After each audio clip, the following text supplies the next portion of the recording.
My ex-husband brought his new bride to the reunion to flaunt their fertile marriage. Until I arrived with our quadruplets, he never knew about the ballroom, went silent. 200 people stopped mid-conversation. The jazz band kept playing, but nobody was listening anymore.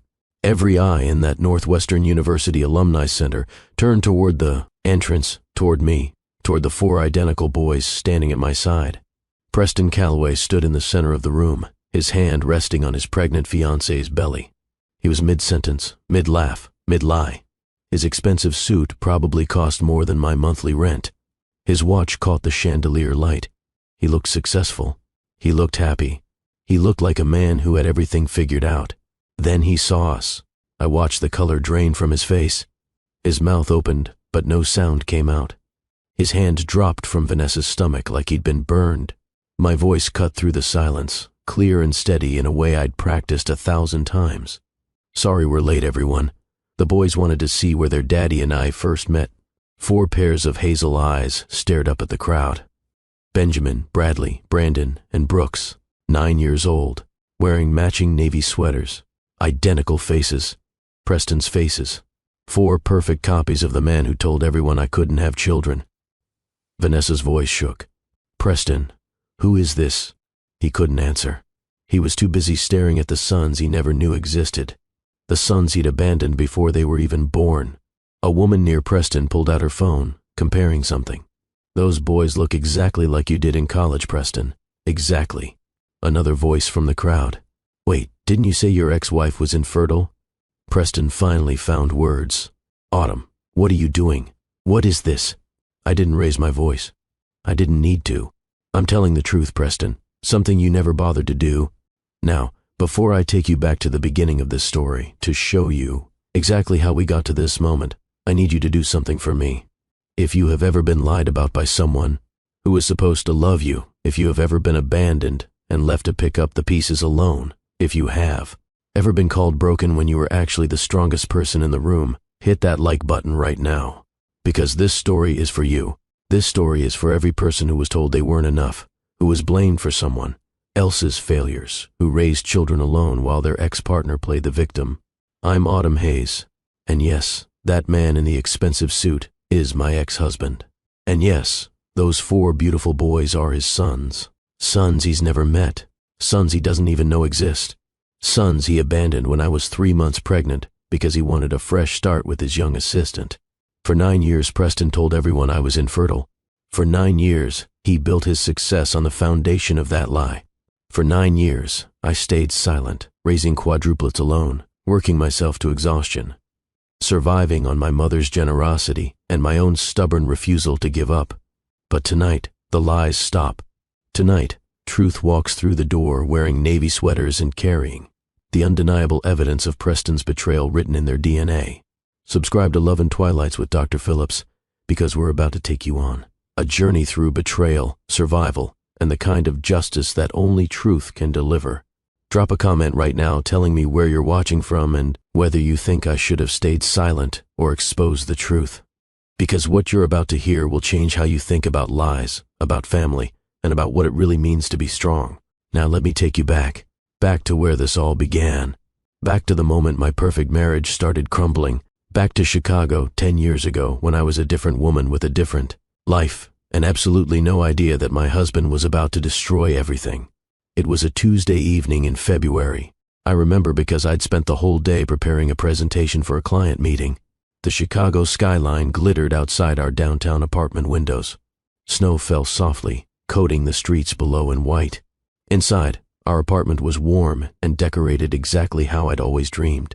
Modern furniture, soft lighting, framed photos of Preston and me on our wedding day, on vacation in Mexico, at company events with his arm around my waist.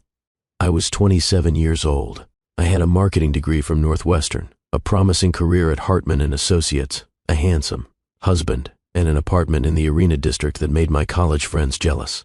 From the outside, my life looked perfect. I was making dinner when I heard Preston's key in the lock. 6 o'clock, right on time. I smiled, stirring the pasta sauce. Hey, honey. Dinner's almost ready. He walked into the kitchen. Something in his face made me stop stirring. His jaw was set.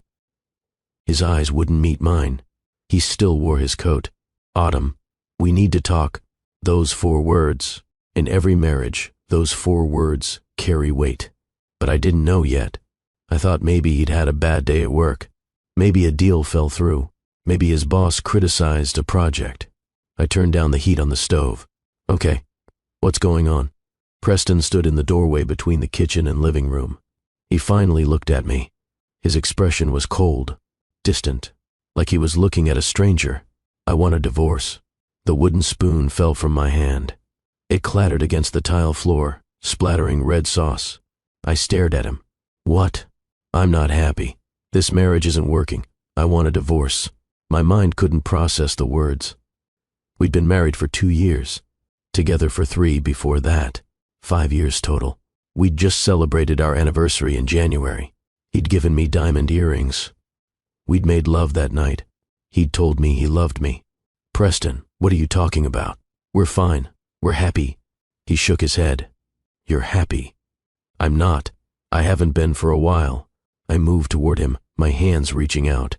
He stepped back. That small movement, that step away from my touch, it broke something inside me. "What happened? What changed?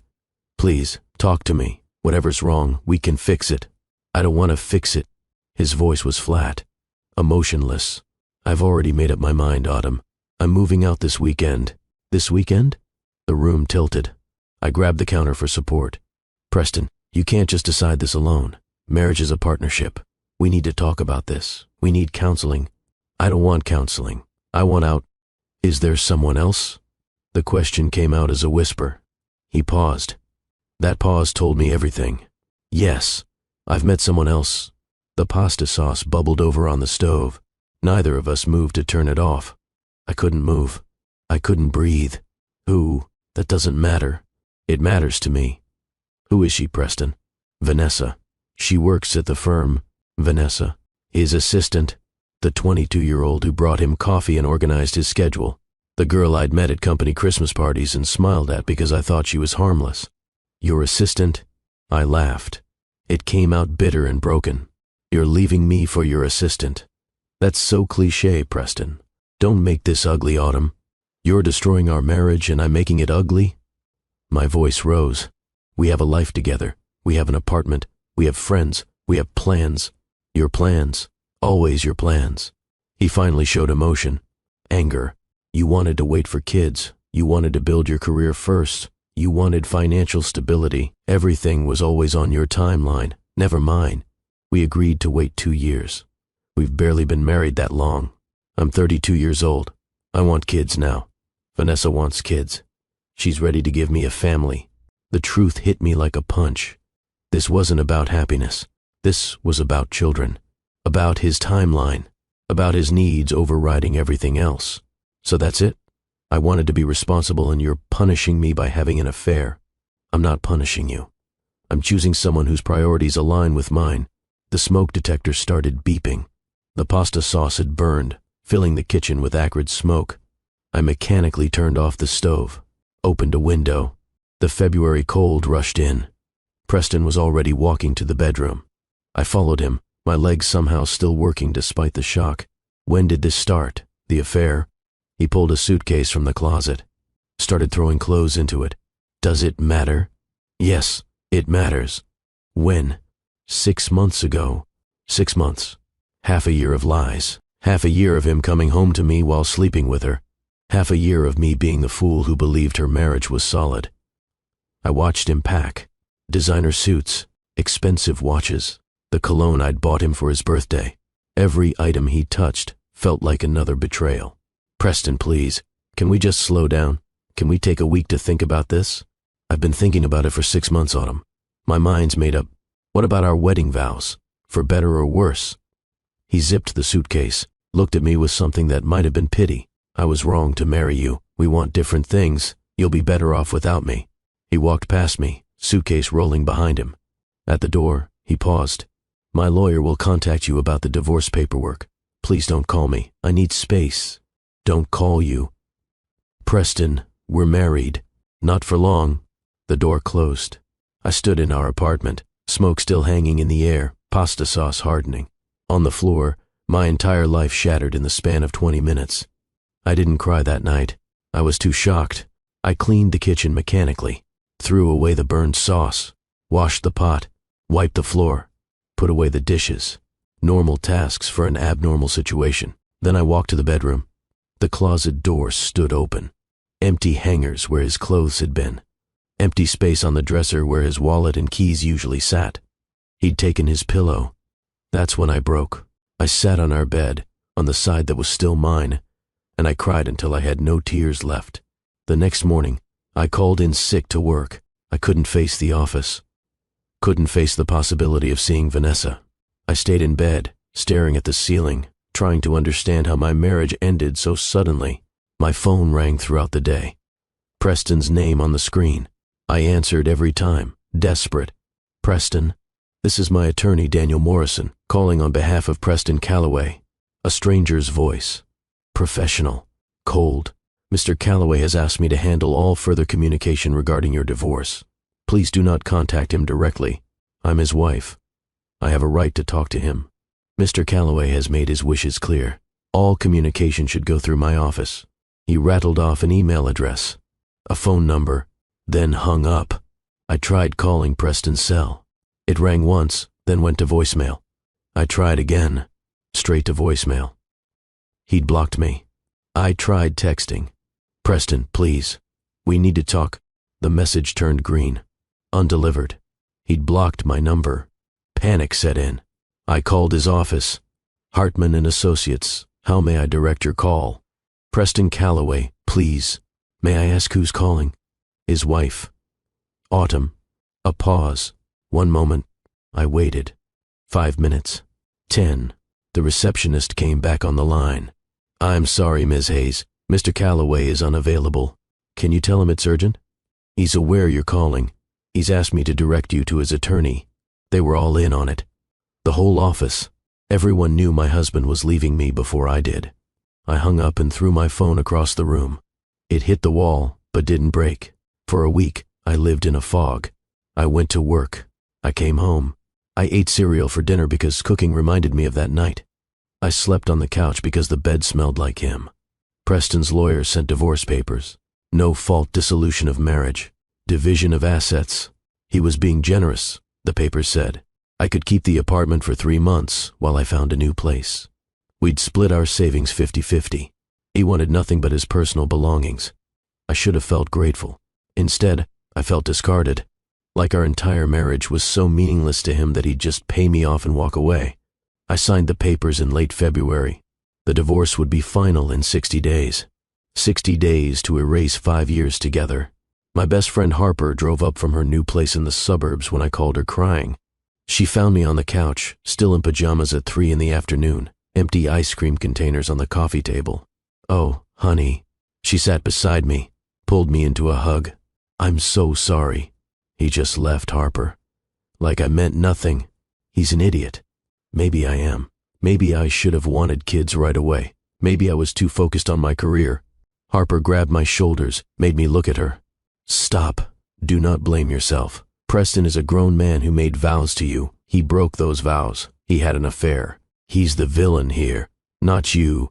Then why do I feel like I failed? Because you have a heart. Because you loved him. Because you're human.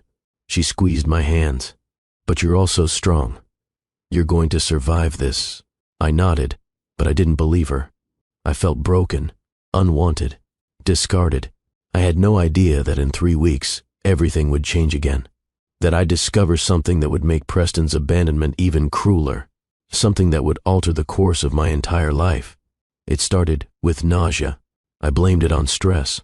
Divorce, nausea. Heartbreak, nausea. I'd lost my appetite anyway. But the nausea persisted. Then came the exhaustion. I was sleeping 10 hours a night and still waking up tired. Then my period didn't come. I sat on the bathroom floor of my apartment, staring at the calendar on my phone. I was 5 days late. I was never late. There had been one night. One last night before Preston left. We'd had a rare good evening. We'd watched a movie. Had wine. Made love. It was tender and sweet, and I thought maybe things were okay between us. 2 days later, he asked for a divorce. I walked to the pharmacy on the corner. Bought 3 pregnancy tests. The cashier smiled at me. I couldn't smile back. In my bathroom, I took all 3 tests. I couldn't wait the recommended 3 minutes. I paced the tiny space, my heart hammering. I looked at the first test. 2 lines. The second test. 2 lines. The third test. 2 lines. I sat on the edge of the bathtub and stared at the evidence. Pregnant. I was pregnant with Preston's baby. A strangled laugh escaped my throat. The timing was almost funny. Almost. He'd left me because I wasn't ready for children. And now I was carrying his child. The universe had a cruel sense of humor. I tried to call him. Blocked. I tried to text. Undelivered. I called his office. I need to speak to Preston Calloway. It's an emergency. I'm sorry. He's asked not to be disturbed. This is his wife. It's urgent. He's in a meeting. Then interrupt the meeting. Tell him Autumn needs to talk to him right now. A long pause. Please hold. I waited.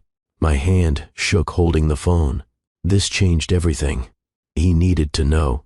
Whatever was happening between us, he had a right to know about his child. The receptionist came back. I'm sorry.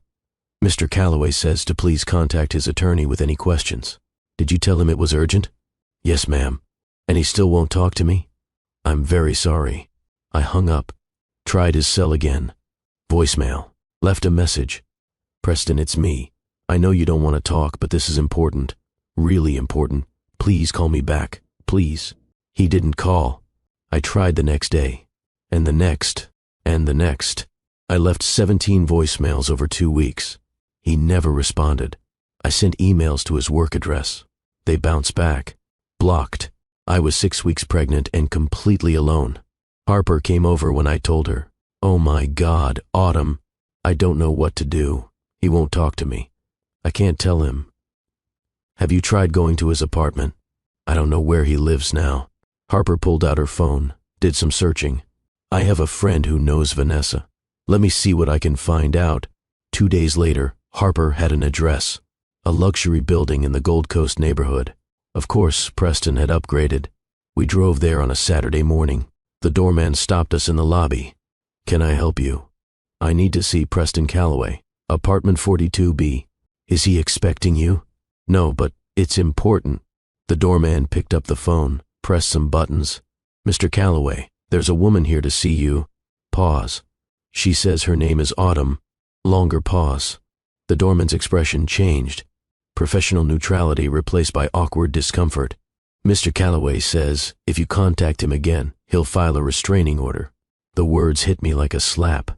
A restraining order? I'm his wife. He was very clear, ma'am. I'm going to have to ask you to leave. Harper grabbed my arm. Come on, let's go. On the sidewalk outside, I bent over, hands on my knees, trying to breathe. He threatened a restraining order.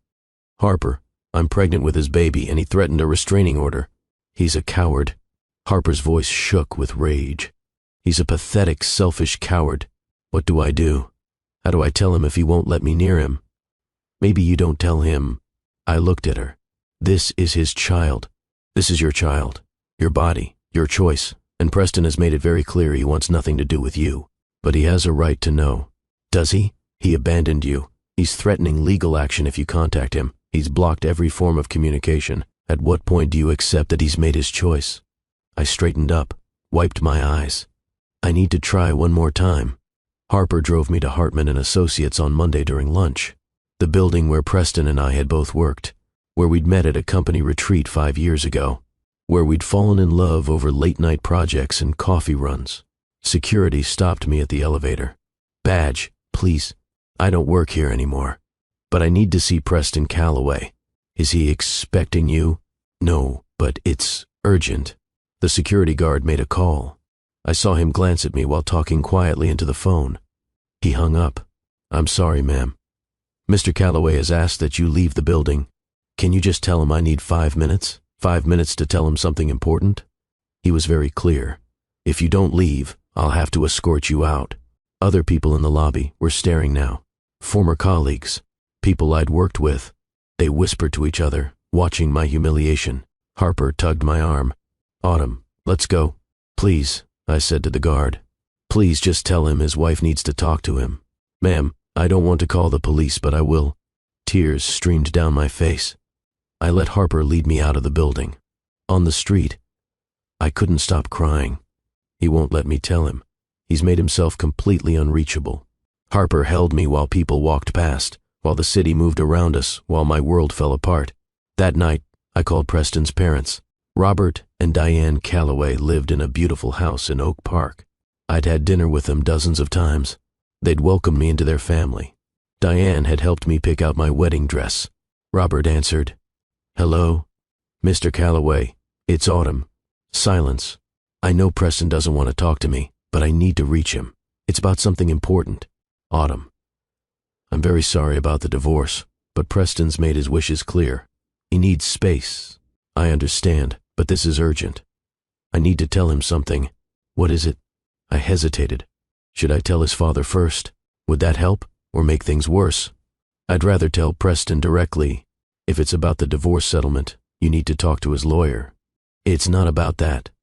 It's personal. Robert's voice cooled.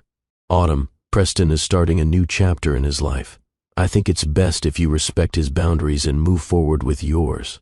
Please, just ask him to call me. One phone call. I'll pass along the message. His tone said he wouldn't. He hung up. I never heard from Preston. 3 days later, I got a call from Robert's number. Hope surged through me. Maybe Preston had reconsidered. Hello? Autumn, this is Diane.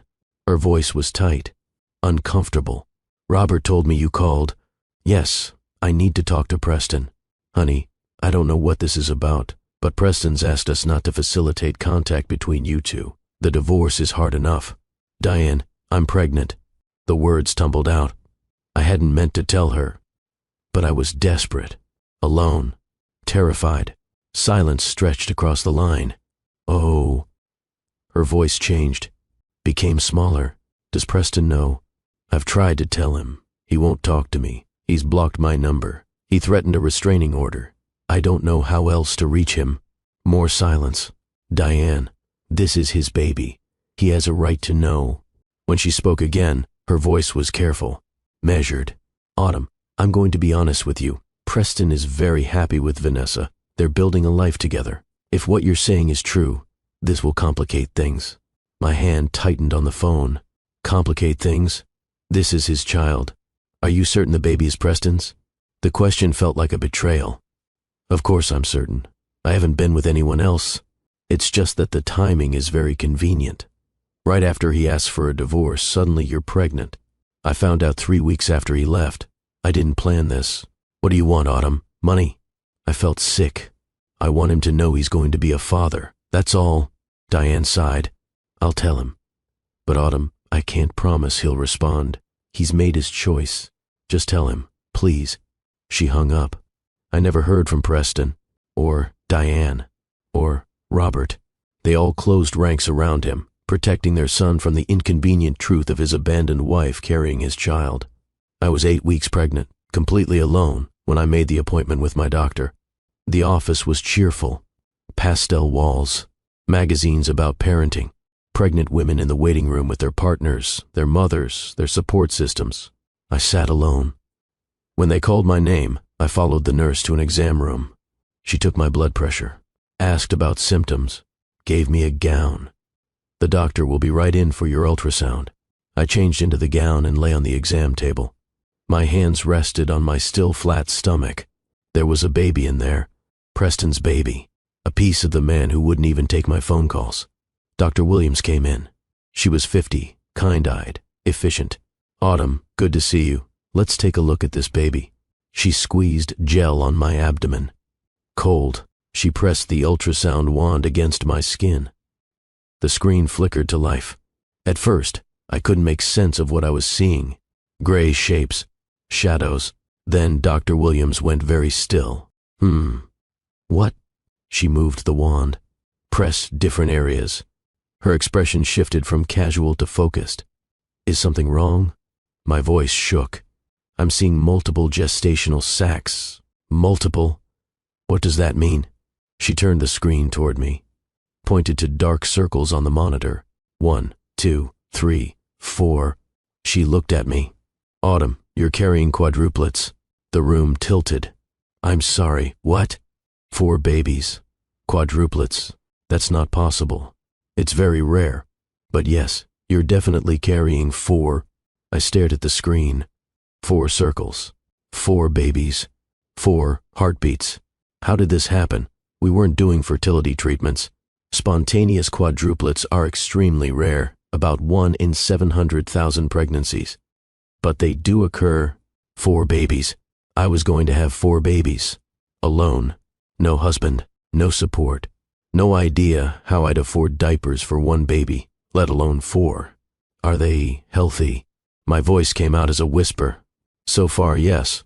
All 4 have strong heartbeats. But I won't lie to you, Autumn. This is a high-risk pregnancy. Multiple births come with complications. You'll need careful monitoring. Can I carry 4 babies to term?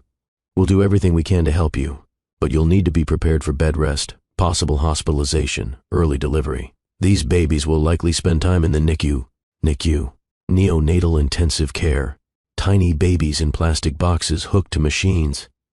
How much will this cost? Dr. Williams looked at me with sympathy.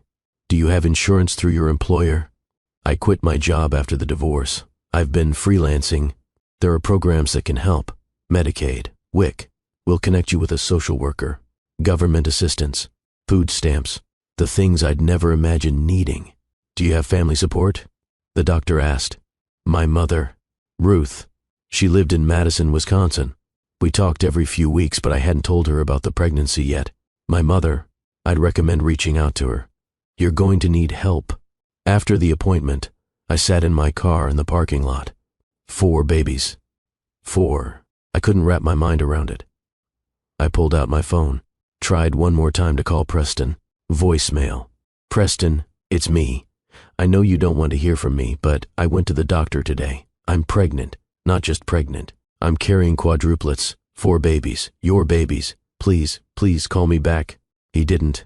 I drove back to my apartment, sat on the couch, stared at the ultrasound pictures Dr. Williams had given me.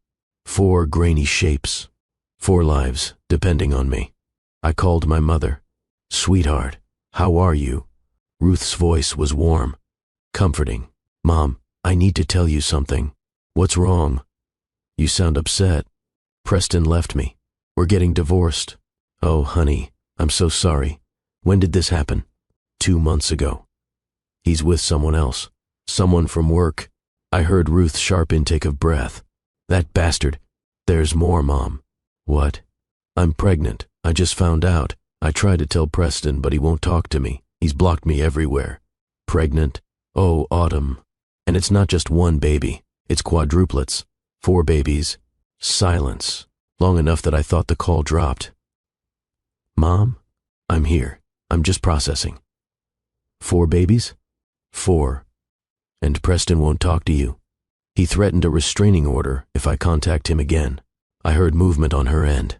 Doors closing. Then Ruth's voice, firm and clear. Pack your things. You're coming home. Mom, I can't ask you to. You're not asking. I'm telling. You're pregnant with 4 babies and you're alone in Chicago. You're coming home to Madison. We'll figure this out together. Tears streamed down my face. I don't want to burden you. You're my daughter. You could never be a burden. How soon can you pack? I looked around the apartment. The place Preston had left me. The place filled with memories of our failed marriage. I can be ready in a week. I'll drive down and help you move. You don't have to. Autumn, stop. You're coming home. End of discussion. For the first time in 2 months, I felt a tiny spark of hope. I wasn't completely alone. I had my mother. 1 week later, Ruth arrived in a rental truck. She was 62 years old, gray hair cut short, strong arms from years of nursing. She took one look at me and pulled me into a hug. Oh, baby girl. Look at you. I'd lost weight despite the pregnancy. Dark circles under my eyes. I'd been living on crackers and ginger ale, the only things that didn't make me nauseous. Let's get you home, Ruth said. We packed my life into boxes. Ruth took charge, efficient and focused. She wrapped my dishes, folded my clothes, packed my books. She didn't cry over the wedding photos, just packed them in a box labeled storage. The landlord let me out of my lease early when I explained the situation. I think he felt sorry for me, the abandoned pregnant wife. We loaded everything into the truck. I took one last look at the apartment, the place where Preston had asked for a divorce, the place where my life had fallen apart. Then, I got in the truck with my mother and left Chicago behind. Madison, Wisconsin was smaller than Chicago, quieter. Ruth's house was a modest, 2-bedroom ranch in a safe neighborhood. She'd lived there for 30 years since my father died when I was 7. She set me up in my old bedroom, my childhood bed, posters from high school still on the walls. It felt like going backward, like failure. Ruth saw my face as I looked around the room. "This is temporary," she said. "Just until you get on your feet. I'm about to have 4 babies, Mom. I don't know when I'll get on my feet." She sat on the bed, patted the space next to her. I sat. "You're going to survive this autumn. I know it doesn't feel like it right now, but you're stronger than you think." "I don't feel strong. Strength isn't always loud. Sometimes it's just getting up every day and doing what needs to be done. You've already survived Preston leaving. You've already survived his rejection. You're going to survive this too." I wanted to believe her, but I was terrified. The pregnancy got harder. At 12 weeks, I started showing. At 16 weeks, my belly was huge. 4 babies took up a lot of space. Dr. Williams referred me to a maternal fetal medicine specialist in Madison, Dr. Patricia Brennan. She specialized in high-risk pregnancies. Ruth drove me to every appointment, sat in the waiting room, held my hand during ultrasounds. At 20 weeks, Dr. Brennan gave me difficult news.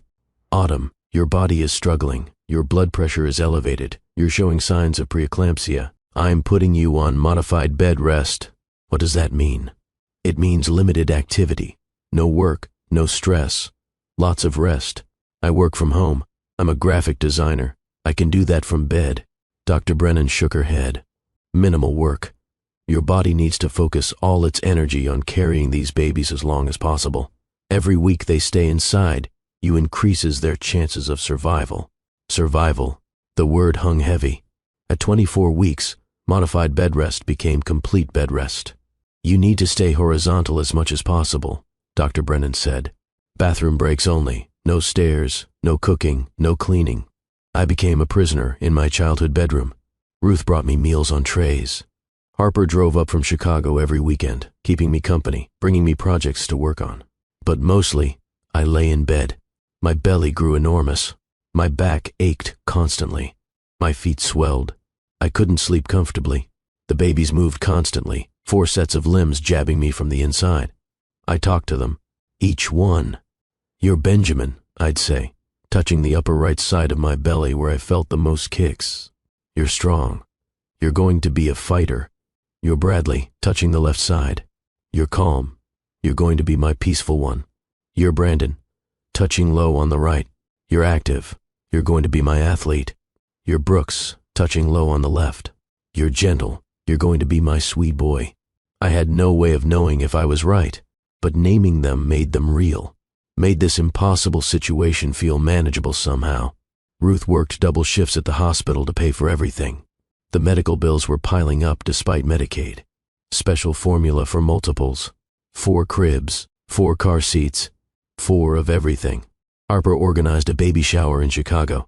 She invited my old friends, people from Hartman and Associates, people who knew Preston. Only 3 people came. Harper tried to hide her disappointment, but I saw it. Preston had poisoned the well, told everyone I was difficult, told everyone the divorce was my fault. People took his side, but those 3 friends brought gifts, practical things, diapers, wipes, onesies. They told me they were sorry, that they should have reached out sooner. It was something, small but something. At 30 weeks, I woke up in pain. Contractions, regular and strong.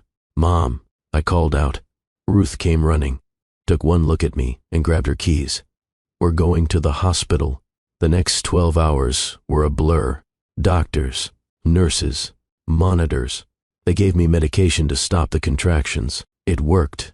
The babies stayed put. But Dr. Brennan was firm. "You're not leaving the hospital. You'll stay here on bed rest until delivery." So I spent the next 2 weeks in a hospital room. Ruth visited every day. Harper came when she could. But mostly, I was alone with my thoughts and my fears. At 32 weeks, my water broke. All 4 sacks. The babies were coming. Call my mom, I told the nurse. She's on her way. The contractions started, fast and hard. Dr. Brennan appeared. We're doing an emergency C-section. These babies need to come out now. They wheeled me to the operating room.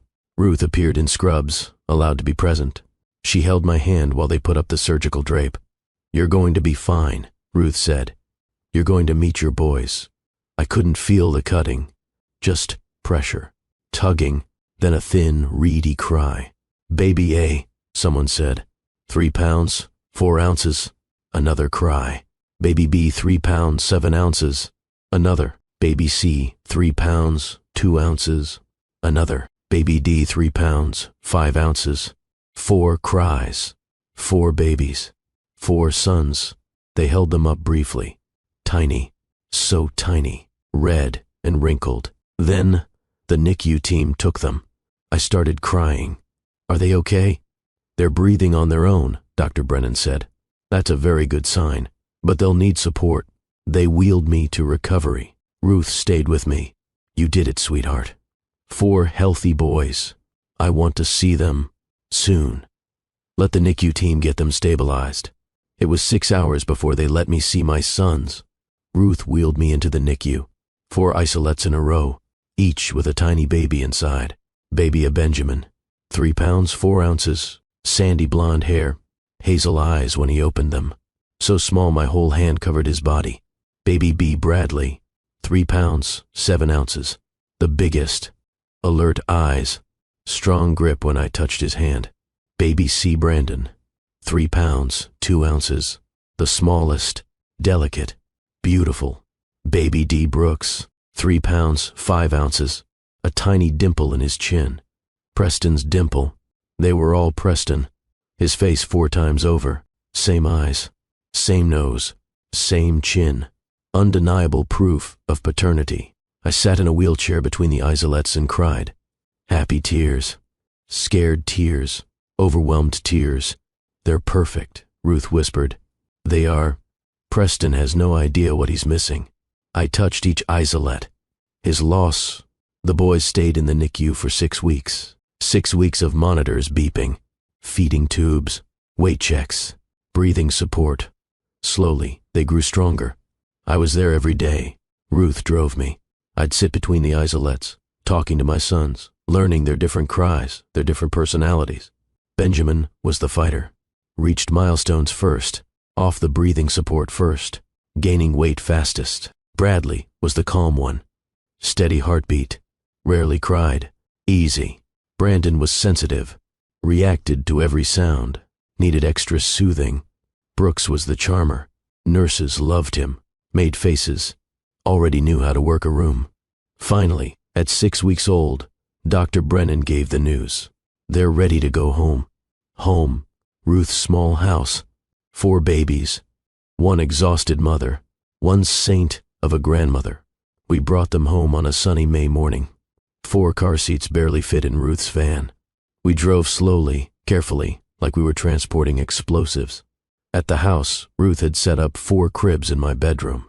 Donated from a church group. 4 mobiles. 4 changing stations. We brought the boys inside. Placed each one in their crib. They looked so small in the big cribs. So fragile. That first night home was chaos. 4 babies eating every 3 hours. Diaper changes constantly. No sleep. Ruth and I worked in shifts. She'd take midnight to 3. I'd take 3 to 6. Then repeat. I was surviving on adrenaline and love. Harper came that first weekend. Brought more supplies. Held babies while I showered. It was the first shower I'd taken in 3 days. How are you doing? She asked. I looked at my 4 sons. I'm terrified. I'm exhausted, but I'm also happier than I've been in months. They're beautiful, Autumn. They are. Have you tried to tell Preston again? I shook my head. He made his choice. These are my boys. But part of me still hurt. Still wondered if he'd care if he knew. Still hoped maybe someday he'd want to meet his sons. The first 3 years were the hardest years of my life. 4 babies became 4 toddlers. Walking, talking, getting into everything. The house was never clean. I was never rested. Money was always tight. Ruth worked until she couldn't anymore. Retirement at 65. Her savings depleted from helping me.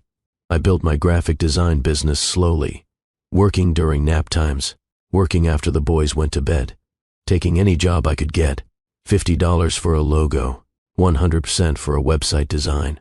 Every penny mattered. The boys started preschool at 3, same class, identical faces. Teachers struggled to tell them apart, but their personalities made them distinct. Benjamin, the leader, always helping the other kids. Bradley, the athlete, fastest runner, best at games. Brandon, the artist, drawing constantly, creative. Brooks, the comedian, making everyone laugh. Popular. We survived, day by day, month by month, year by year, and Preston had no idea any of them existed. Until now. Until tonight. Until I walked into that reunion with our 4 sons and shattered his carefully constructed lies. But I'm getting ahead of myself again. Let me tell you about Preston's life during those same 9 years. Because while I was raising our sons alone, he was building an empire on the foundation of abandonment and lies. Preston moved into his Gold Coast apartment with Vanessa the week after he left me. The apartment had floor-to-ceiling windows overlooking Lake Michigan, 2 bedrooms, marble bathrooms, a kitchen they never used because they ate out every night. Vanessa quit her assistant job. Preston didn't want his girlfriend working for him. Too complicated. He got her a position in the social media department. Better pay, different floor, professional boundaries. They were happy. Or Preston told himself they were happy. Vanessa was easy, uncomplicated. She didn't question him, didn't challenge him, didn't want to wait for anything. When he told her he wanted kids right away, she agreed immediately. "I'd love to have your baby," she said, her hand on his chest. They were in bed, late night, the city lights making patterns on the ceiling. "Really? You're only 22. I know what I want, and I want a family with you."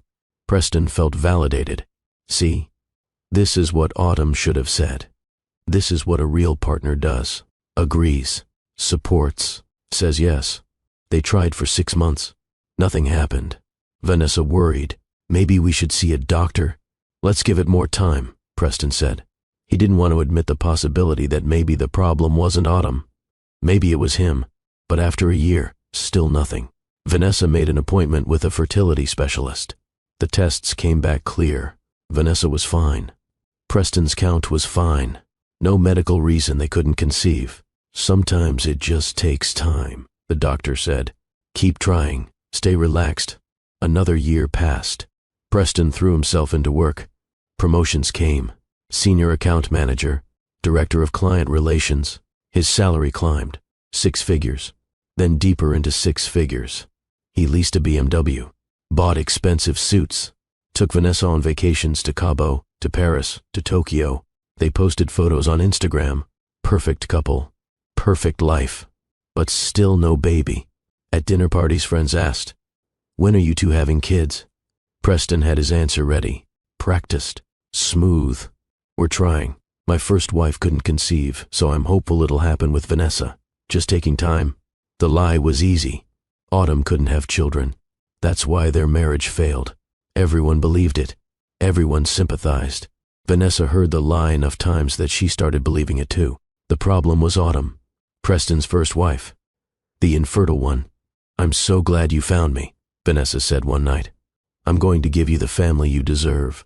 Preston kissed her. Felt smug. Yes, he'd traded up. Better woman. Better future. Finally, after 3 years of trying, Vanessa's pregnancy test came back positive. Preston was ecstatic.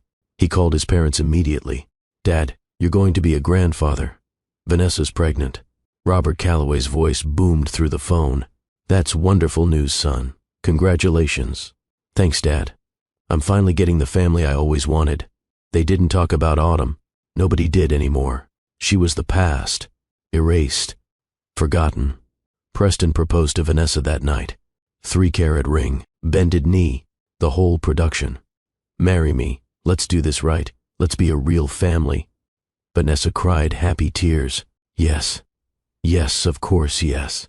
They planned a spring wedding. After the baby came, Preston wanted Vanessa in a white dress, not a maternity gown. Everything was falling into place. Successful career, beautiful fiancé, baby on the way. The life he deserved. When the Northwestern reunion invitation arrived, Preston saw an opportunity. We should go, he told Vanessa. They were having breakfast in their upgraded apartment. 3 bedrooms now, preparing for the baby. Your college reunion? Vanessa touched her 7-month belly. I'll be huge. You'll be beautiful. And I want people to see us, see what I have now, see how far I've come. Vanessa smiled. You want to show me off? I want to show off our life, our success, our happiness. Will your ex-wife be there? Preston waved a hand dismissively. Autumn, probably not. And if she is, so what? She can see that I'm happy, that leaving her was the right choice. Vanessa hesitated. Don't you feel bad about how things ended? Why would I feel bad? The marriage wasn't working. I did what was necessary. But you told me she couldn't have children. That must have been hard for her. Preston had told the lie so many times, he believed it himself now. It was hard. But some people aren't meant to be parents. She's probably better off alone. The reunion was scheduled for November 15th. Preston bought a new suit, custom tailored, made Vanessa an appointment at a high-end maternity boutique. Price didn't matter.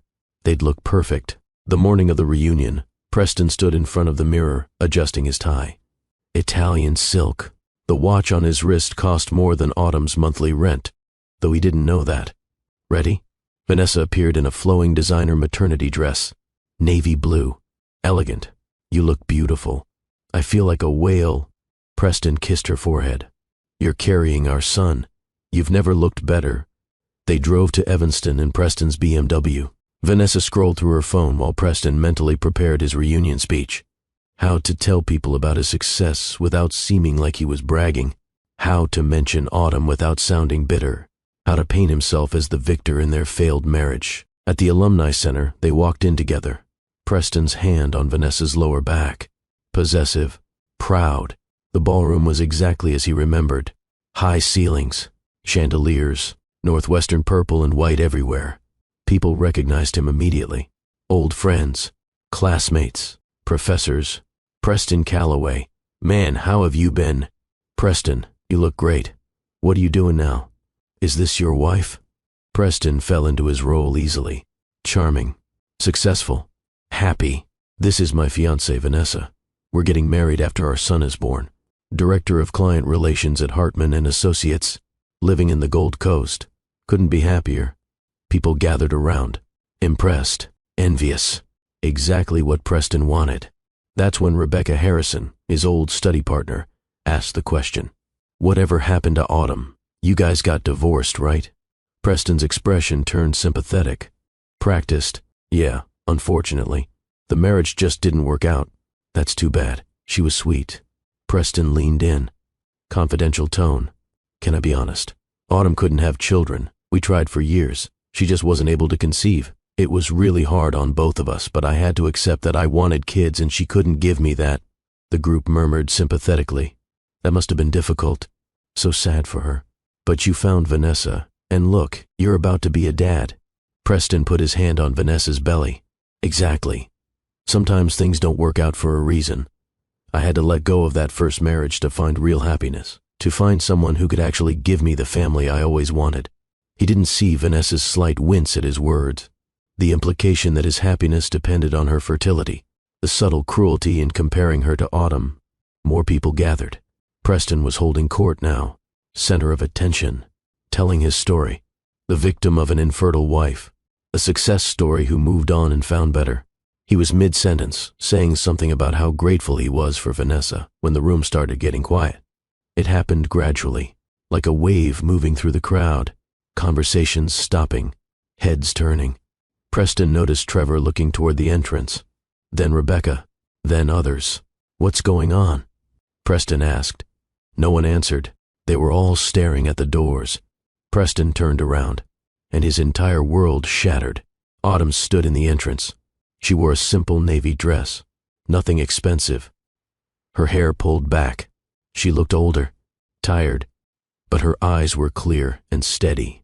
That wasn't what made Preston's blood run cold. It was the 4 boys standing beside her. 4 identical boys, all wearing matching navy sweaters, all with sandy blonde hair, all with hazel eyes, all with Preston's face. His mouth opened, but no sound came out. His brain couldn't process what he was seeing. Autumn's voice cut through the silence. "Sorry we're late, everyone. The boys wanted to see where their daddy and I first met." The ballroom went completely silent. Even the jazz band seemed to stop. 200 pairs of eyes moved from Autumn to the boys to Preston. Preston's face drained of all color. Vanessa grabbed his arm. "Preston? Who is that?" He couldn't answer. He was staring at the 4 boys. They were maybe 8 or 9 years old, identical, quadruplets, and they looked exactly like him. A woman near Preston, Harper Richardson, stepped forward. Preston recognized her as Autumn's best friend.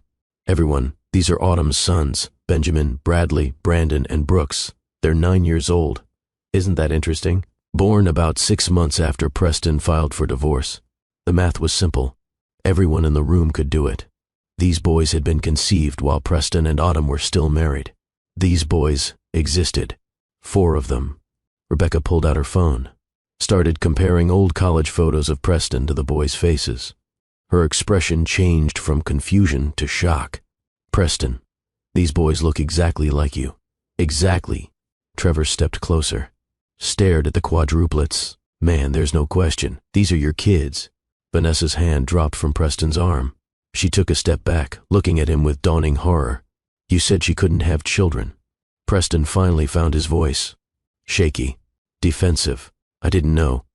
She never told me she was pregnant." Autumn's expression didn't change. She stood calm, collected. "I tried to tell you, Preston." "No, you didn't. I called your office 17 times. You refused my calls." "That's not—" "I sent 12 emails. You blocked my address." Preston's face was red now. "If you were really pregnant, you should have tried harder." Autumn's friend Harper spoke up again. "She came to your apartment building. You threatened a restraining order.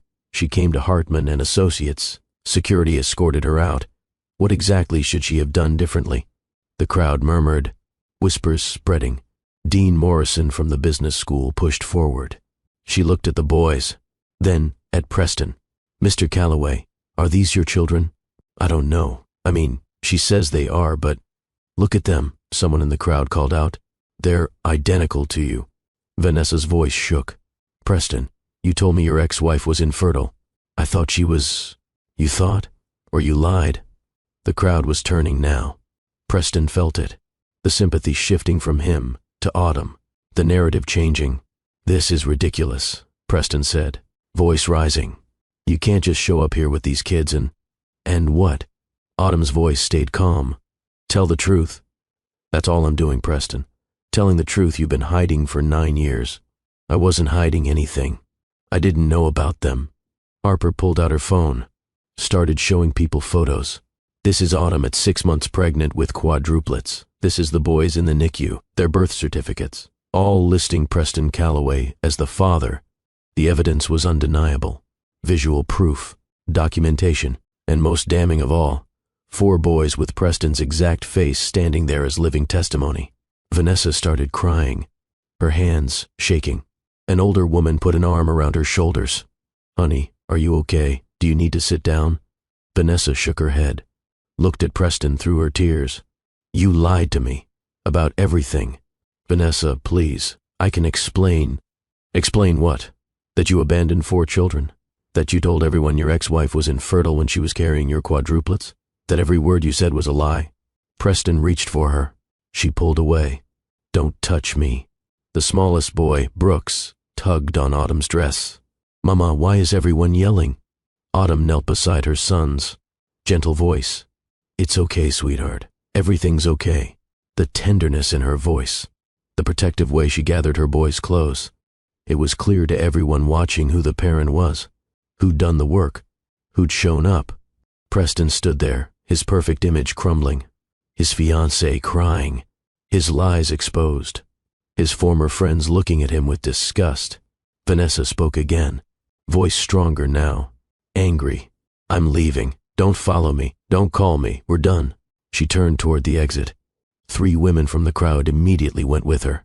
supporting her, getting her away from Preston. Preston tried to follow. "Vanessa, wait." Trevor blocked his path. "Let her go, man. Get out of my way."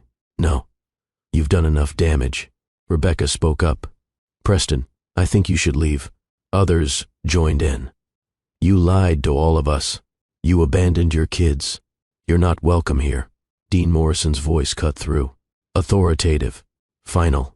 "Mr. Calloway, I believe it's best if you leave. Now." Preston looked around. Every face turned against him. Former friends, colleagues, professors, all seeing him clearly for the first time. And in the middle of it all, Autumn stood with their 4 sons. Calm, dignified, victorious without saying a word. Preston pushed through the crowd. People moved aside, creating a path to the door. No one tried to stop him. No one said goodbye. He left the ballroom alone. The door closed behind him with a soft click. For a moment, the room stayed silent. Then everyone started talking at once. Autumn stood surrounded by her sons as people approached. Cautious, apologetic. Rebecca hugged her.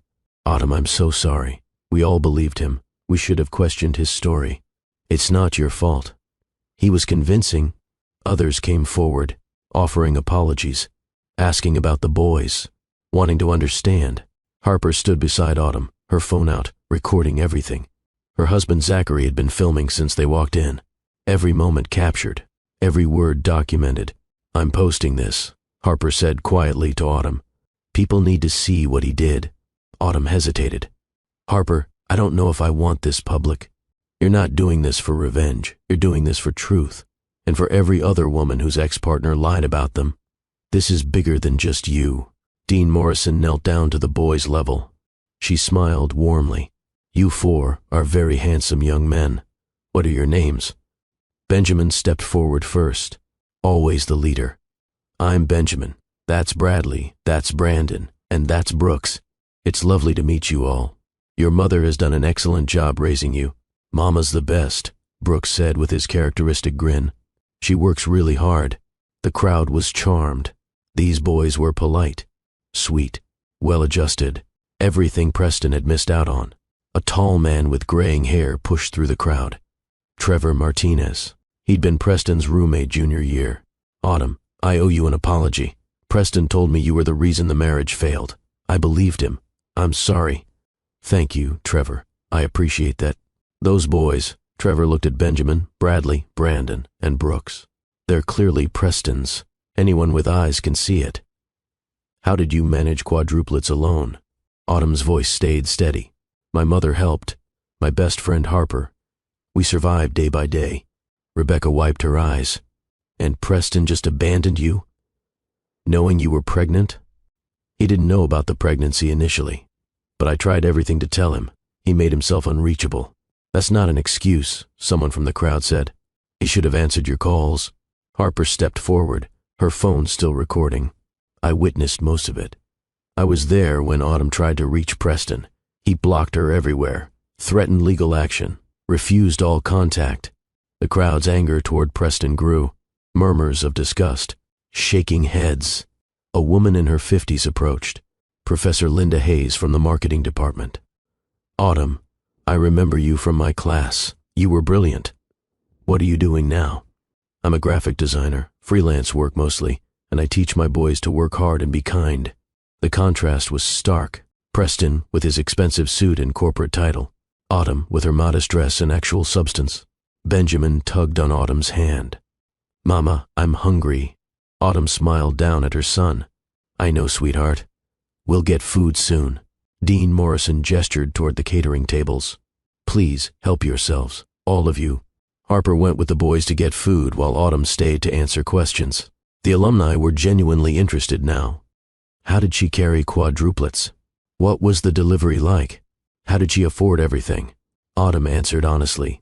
The struggle, the fear, the NICU, her mother's sacrifices, the government assistance she'd needed, the slow building of her business. She didn't hide the hard parts, didn't pretend it was easy. Her honesty made her story more powerful. Meanwhile, Harper was uploading the video to Facebook, Twitter, and Instagram.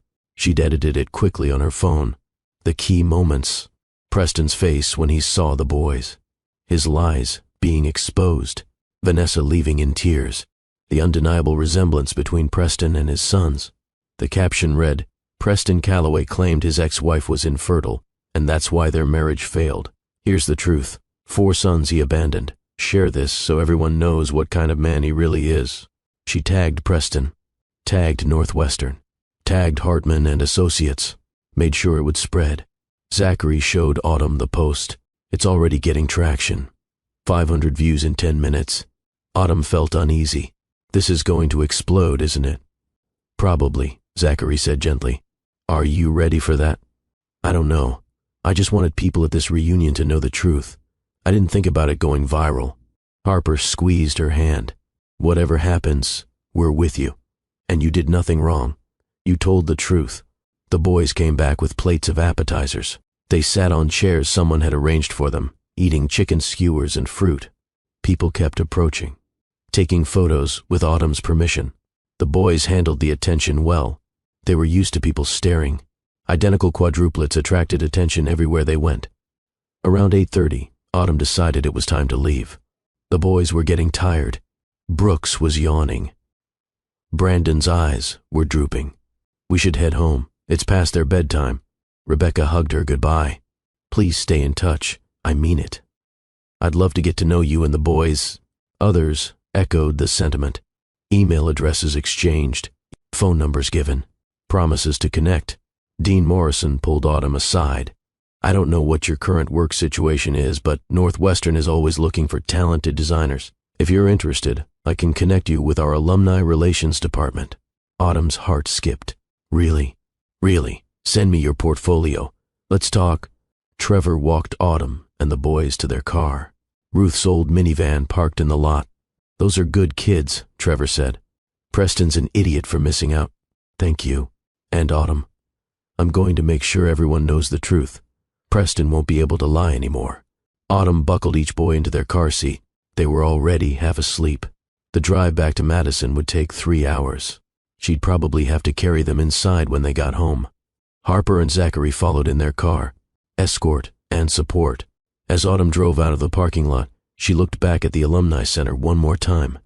The building where her truth had finally been told. She didn't feel victorious.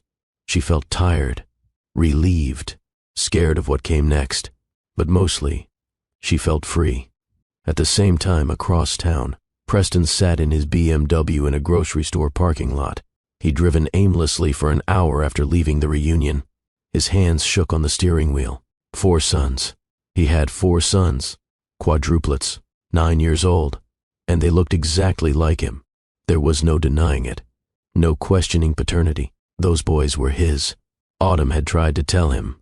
He remembered now. The voicemails he'd deleted without listening. The emails he'd blocked. The time she'd come to his building and he'd threatened a restraining order. He'd been so angry at her, so ready to move on. He'd convinced himself she was trying to manipulate him, trying to keep him from his new life. It never occurred to him she was trying to tell him something important. Preston pulled out his phone, searched his name on social media. His heart sank. The video was everywhere. Posted 30 minutes ago and already had 50,000 views. The comments were brutal. What kind of monster abandons quadruplets? He told everyone she was infertile, but she has 4 kids. The lies. Those boys look exactly like him. There's no denying they're his. I hope his fiancée leaves him. He doesn't deserve her. Someone should send this to his employer. This man has no character. Preston's phone started buzzing. Texts from friends at the reunion.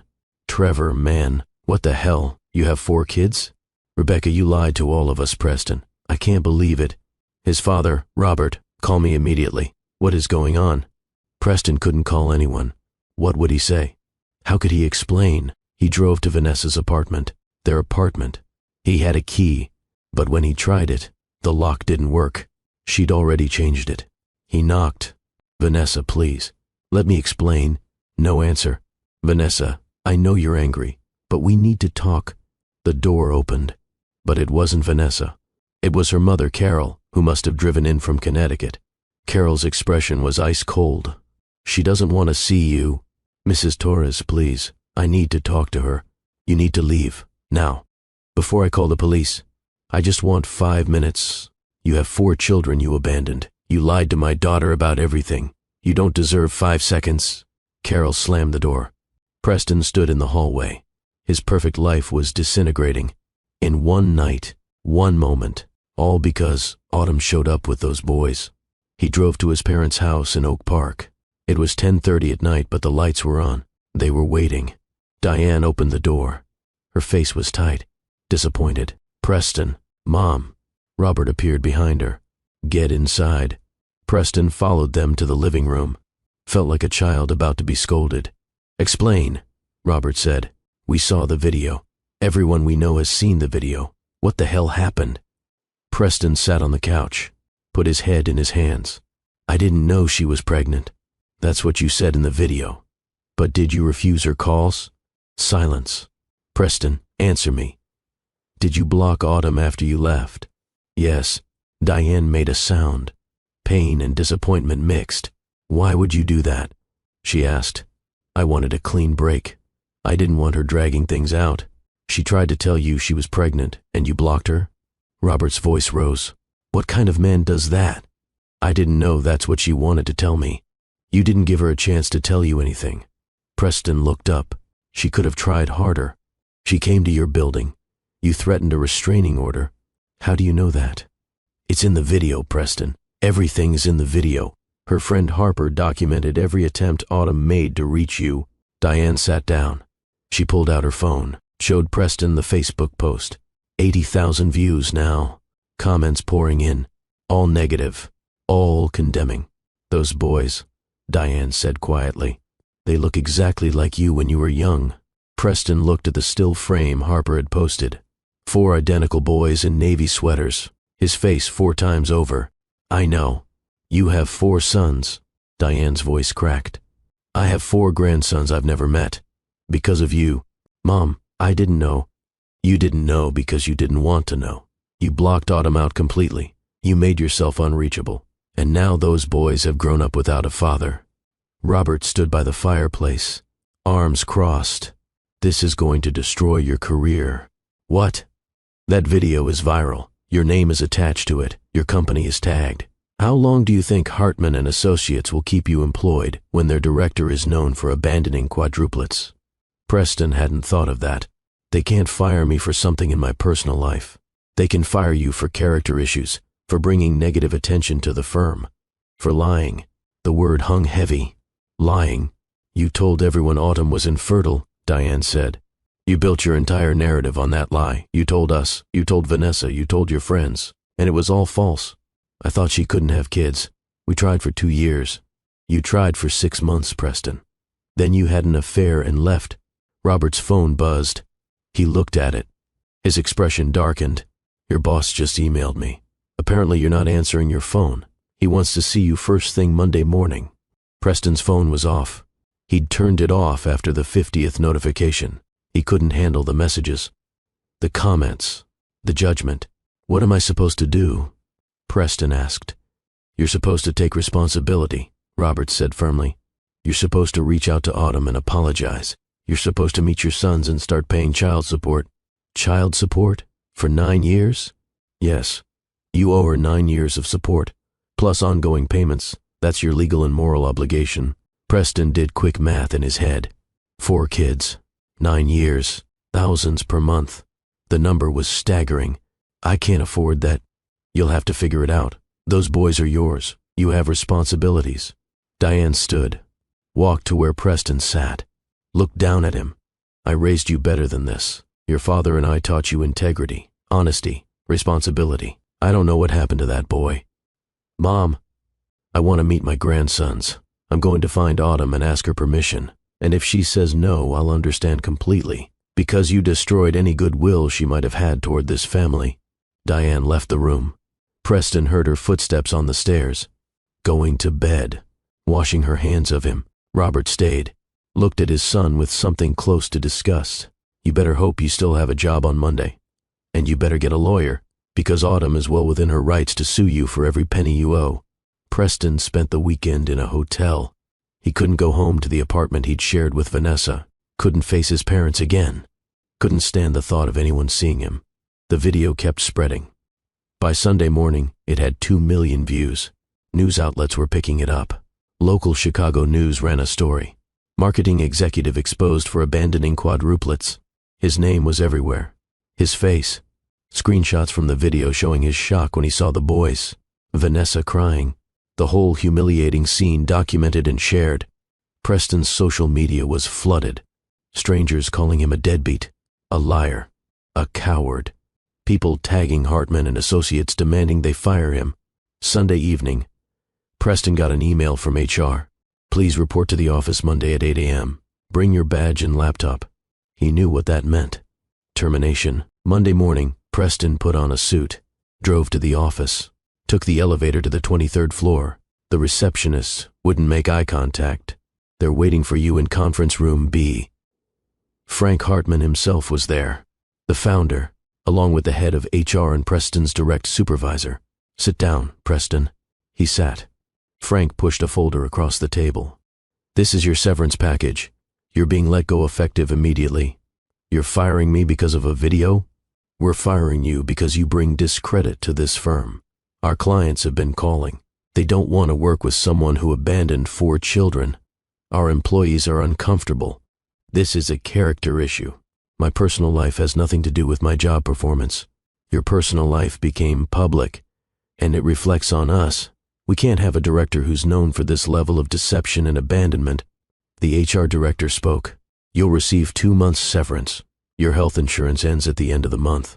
Please clean out your desk and surrender your badge and laptop. Just like that. 7 years at the firm. Gone. Security escorted Preston to his office. His corner office with the skyline views. He packed his belongings into a cardboard box while colleagues watched from their cubicles. Nobody said goodbye. Nobody offered sympathy. He was walked out of the building at 9:15 in the morning, standing on the sidewalk with his box of belongings. Unemployed. His phone rang. The BMW leasing company. Mr. Calloway, we need to discuss your payment. It's 15 days overdue. Preston had forgotten to pay the lease. Too distracted by everything else. I'll send payment today. We need it by end of business or we'll be forced to repossess the vehicle. Preston couldn't make the payment. His severance would help, but his savings were depleted. He'd been living beyond his means. Expensive apartment, expensive lifestyle, no cushion. Can I return the car voluntarily? Yes, sir. Where would you like us to pick it up? Preston gave them the address of his hotel. By that evening, his BMW was gone. He took an Uber to look at cheaper apartments. His Gold Coast place cost $4,000 a month. He couldn't afford that anymore. He found a 1-bedroom in a rough neighborhood on the south side. $600 a month. Tiny, outdated, bars on the windows, but it was all he could afford. He moved in 3 days later. Everything he owned fit in that 1-bedroom. The furniture from his luxury apartment sold to pay bills. Preston Calloway had gone from corner office to unemployment, from BMW to bus pass, from Gold Coast to the projects, in 1 week, because of one video. Because of truth. Meanwhile, Autumn's life was transforming in the opposite direction. The video hit 3 million views by Wednesday. With it came an outpouring of support. Women sharing their own stories of abandonment. Single mothers saying they felt seen. People offering help. Someone set up a GoFundMe without asking Autumn first. Help Autumn and her quadruplets. The goal was $10,000. By the end of the week, it had raised $60,000. Autumn cried when she saw it. I can't accept this. I didn't do this for money. Harper sat with her at Ruth's kitchen table. You didn't ask for it. People want to help. They see what you've survived. Let them. It feels wrong. What's wrong is you struggling for 9 years while Preston lived in luxury. This is people trying to balance the scales. Ruth agreed. Take the money, sweetheart. Put it toward the boy's future. College funds, a bigger place to live. You've earned this. Autumn set up college savings accounts, $5,000 for each boy. The rest would help with moving expenses and bills. Because she'd gotten a call from Dean Morrison. Autumn, I spoke with our alumni relations department. We'd like to offer you a position. Lead graphic designer, full-time. Salary is $75,000 plus full benefits. And as a university employee, your sons would qualify for free tuition when they're old enough. $75,000. Autumn had never made more than 30,000 in her best year of freelancing. Are you serious? Completely. We need someone talented and we want to support you. Your story has resonated with our community. We'd be honored to have you. Autumn accepted. Started in 2 weeks, which meant moving back to Evanston. With the GoFundMe money and her new salary, she could afford a real place. 3 bedrooms, safe neighborhood, near good schools. She found a house to rent. Small but perfect, backyard for the boys to play. Their own rooms finally. Ruth decided to move too, to a senior community near Evanston, close enough to help with the boys but with her own space and independence. Everything was falling into place, not because of revenge, not because of vindictiveness, just because truth had a way of bringing justice. Harper helped Autumn pack. The boys were excited about moving. Will we have our own rooms? Bradley asked. Yes, sweetheart. Each of you gets your own room. Brooks cheered. Finally. Benjamin snores. I do not, Benjamin protested. Brandon was quiet, the sensitive one. Mama, will our dad visit us in the new house? Autumn knelt beside him. I don't know, honey. Your father and I aren't speaking right now, because he was mean to you. Because things are complicated. The people at the reunion said he lied about you. Autumn chose her words carefully. Your father told people things that weren't true, but what matters is we have each other, and we have people who love us. Brooks hugged her. We love you, Mama. I love you boys more than anything. Before they moved, Autumn received a call from an unknown number. Hello? Autumn, this is Diane Calloway, Preston's mother. Autumn's grip tightened on the phone. Mrs. Calloway, I saw the video. I saw those beautiful boys, and I'm calling to apologize. Autumn hadn't expected that. 9 years ago, you called us. You tried to tell us you were pregnant. Robert dismissed you. I should have called back. I should have listened. I'm so sorry. Thank you for saying that. Autumn, I know I have no right to ask, but would you let me meet my grandsons, just once? Autumn thought about it. These were her son's grandparents. They deserved to know their family. Once, Autumn said. We'll meet in a public place, you and your husband. No, Preston. Thank you. Thank you so much. They met at a park in Madison the following Saturday. Diane and Robert arrived nervous. They saw the boys playing on the playground, and Diane started crying. They looked just like Preston when he was young. The boys came over when Autumn called them. Boys, these are your grandparents, your dad's parents. Grandma Diane and Grandpa Robert. Benjamin, always cautious, asked, Are you nice? Diane laughed through tears. We try to be. Do you have cookies? Brooks asked. Robert smiled. Not today, but I can bring some next time if your mother says it's okay. They spent an hour together. The boys warmed up slowly. Diane asked them about school, about soccer, about their favorite things. She was genuinely interested. Kind. When it was time to go, Diane hugged Autumn. You've done an amazing job with them. They're wonderful. Thank you. Can we see them again? Autumn considered. These people had rejected her 9 years ago, but they seemed genuinely remorseful, and the boys deserved grandparents. Once a month. We can arrange visits. Diane's face lit up. Really? Really? But if Preston tries to use you to contact me, the visits stop. Understood. This is about the boys, not Preston. Autumn never told Preston about the visits. He had no right to that information. He'd given up his rights when he blocked her calls. The move to Evanston happened in late December. Perfect timing for the boys to start at their new school after winter break. Christmas in the new house was magical. Ruth came over. Harper and her family. Diane and Robert brought gifts for the boys, spoiling them appropriately. The boys ran through their new house, excited about everything. Their own rooms, the backyard, the neighborhood with other kids. Autumn watched them and felt overwhelming gratitude. A year ago, she was struggling in Madison, working constantly, barely making rent. Now she had a real job, a real home, support, all because she'd walked into that reunion and told the truth. On New Year's Eve, Autumn tucked the boys into their new beds, each room decorated how they wanted. Benjamin's room had posters of scientists and astronauts. Bradley's had sports equipment and trophies. Brandon's walls were covered in his artwork. Brooks had posters of comedians and funny quotes. Mama, Benjamin said as she kissed him goodnight, this was the best year. Was it? We have a house. and our own rooms, and Grandma Diane and Grandpa Robert, and you're happy." Autumn's eyes filled with tears. "I am happy." "Are you boys happy?" "Very happy," they said in unison. After they were asleep, Autumn sat in her new living room. Ruth had gone home. The house was quiet. Her phone buzzed. A message from Dean Morrison. "Just wanted to check that you're all settled. Looking forward to having you start next week. And Autumn, you should know the university is very proud to have you. Your resilience is inspiring." Autumn smiled. Typed back, "Thank you. I'm grateful for this opportunity." She thought about Preston, wondered how he was doing, if he was okay, if he thought about the boys. Then she pushed those thoughts away. Preston made his choices. She'd made hers. And her choices led to this moment, this house, these boys, this life. Meanwhile, Preston was working the night shift at a 24-hour grocery store, stocking shelves for $12 an hour. It was the only job he could get. Every other application was rejected once they Googled his name. The video came up immediately. No one wanted to hire the man who abandoned Quadruplets.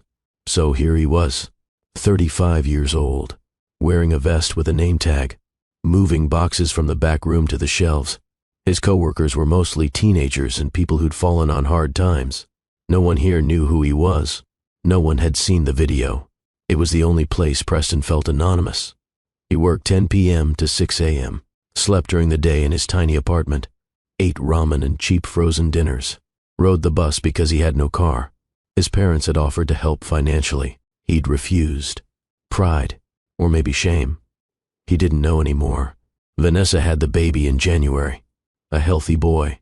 She named him Lucas, gave him her last name, blocked Preston from everything.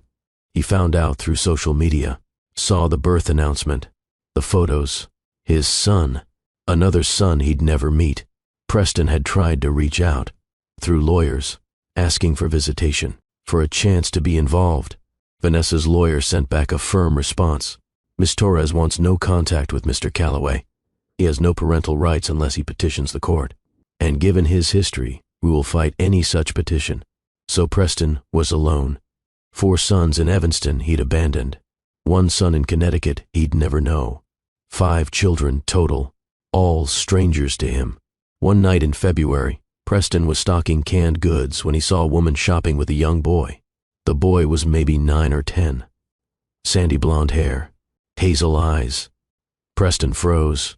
Was that one of his sons? The woman looked familiar. Older, gray hair. Ruth, Autumn's mother, and the boy had to be Benjamin, Bradley, Brandon, or Brooks. Preston watched from behind his shelf. The boy was laughing at something Ruth said. His smile was bright, happy. He looked healthy, loved, well cared for. Preston wanted to approach, wanted to say something. "I'm your father. I'm sorry. I made a mistake." But his feet wouldn't move. What right did he have? He'd abandoned this boy before he was born. Refused to hear about him. Blocked all contact. This boy had grown up without him. Had a whole life Preston knew nothing about. The boy and Ruth walked to the checkout, left the store.